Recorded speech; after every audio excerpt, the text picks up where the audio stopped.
Mobile phone दौर हाज़िर की सबसे बड़ी और सबसे ज़्यादा फ़ायदा देने वाली इजाद है। मोबाइल फ़ोन हमारी ज़िंदगी का इतना अहम हिस्सा समझ आता है कि अगर जेब में मोबाइल ना हो तो इंसान ख़ुद को अधूरा सा महसूस करता है।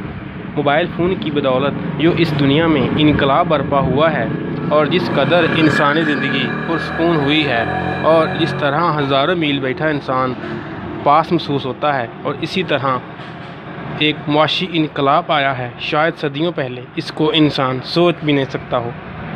आज अगर हम हज़ारों करोड़ों साल पहले की दुनिया में वापस चले जाएं, तो उस वक़्त के इंसान मोबाइल को देखकर शायद किसी देवता का करिश्मा समझे या फिर ये यकीन ही ना करे कि वाकई ये इंसान की ही बनाई हुई कोई इजाद है। दोस्तों, आज हम ये जानने की कोशिश करेंगे कि आखिर मोबाइल कैसे बना, क्यों बनाया गया और कैसे ये हमारी ज़िंदगी का इतना एक अहम हिस्सा बन गया।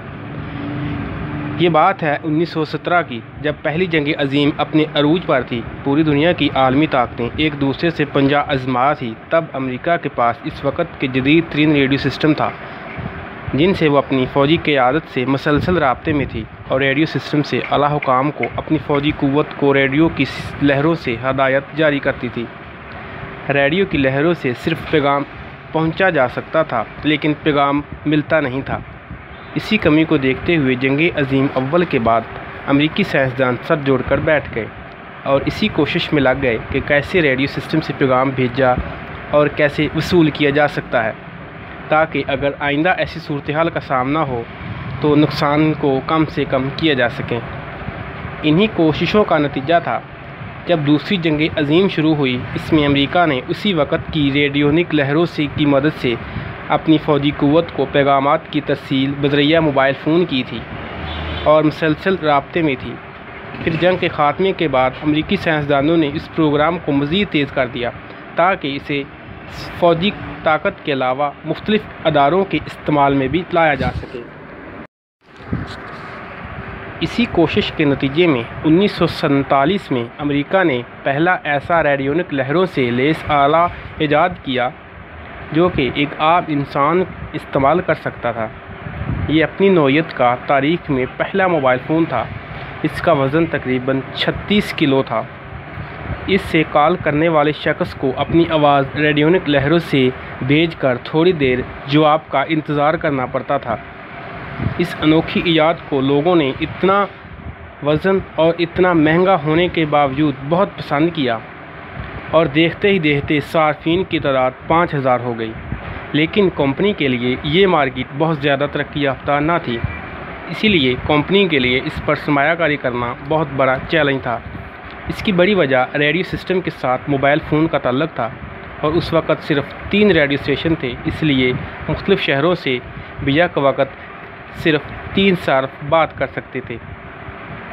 ये सर्विस बहुत महंगी भी थी और सार्फ को $15 माहाना अदा करने पड़ते थे। इसके अलावा 0.30 से 0.40 फ़ी कॉल के हिसाब से अदायगी भी सार्फ के ज़िम्मे थी। फिर काफ़ी अर्सा गुजरने के बाद 1965 में मोबाइल फ़ोन इंडस्ट्री में बड़े बड़े इन्वेस्टर आए और यूं एक नई जिद्दत के साथ मोबाइल फ़ोन का आगाज़ हुआ। इसी सिलसिले में कई रेडियो स्टेशन कायम किए गए और मोबाइल की कीमत में कमी के साथ साथ इसके वज़न में भी खातिर-ख्वाह कमी देखने में आई। फिर एक शख्स जिनका नाम मार्टिन कूपर था मैदान में आए, जिसे दौरे जदीद मोबाइल का बानी तस्वर किया जाता है। फ़ोन हाथ में लेकर घूमने का ख़याल सबसे पहले मार्टिन कूपर के जहन में आया था। फिर इसने इसी ख्वाब को हकीकत में रंग भरने के लिए मोटरोला कंपनी की टीम के साथ दिन रात एक कर दिया। आखिर 1973 में एक मुकम्मल दस्ती मोबाइल तैयार किया गया जिसका वज़न सिर्फ 1 किलो था। इस पर टीम का तकरीबन $10 लाख खर्च आया था। मार्टिन की इस काविश को देखते हुए बहुत सी कंपनियां मैदान में आ गईं और एक दूसरे से सबकत ले जाने की कोशिश में ऐसे मोबाइल मुतारफ़ करवाने लगी कि ज़माना ही बदलना शुरू हो गया।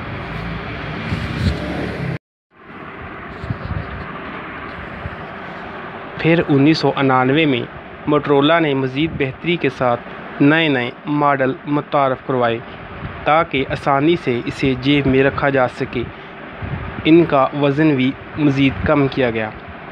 इसके बाद 1994 में नोकिया ने कदम रखा और 2100 सीरीज़ का मोबाइल मुतारफ़ करवाया।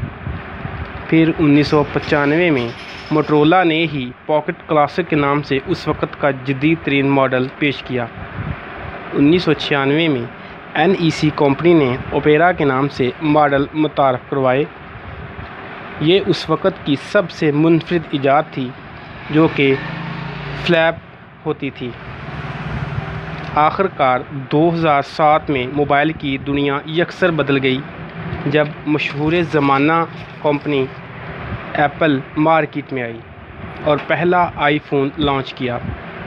उसकी सबसे ख़ास बात पहली मर्तबा 8 GB मेमोरी थी जो कि अपनी मिसाल आप थी।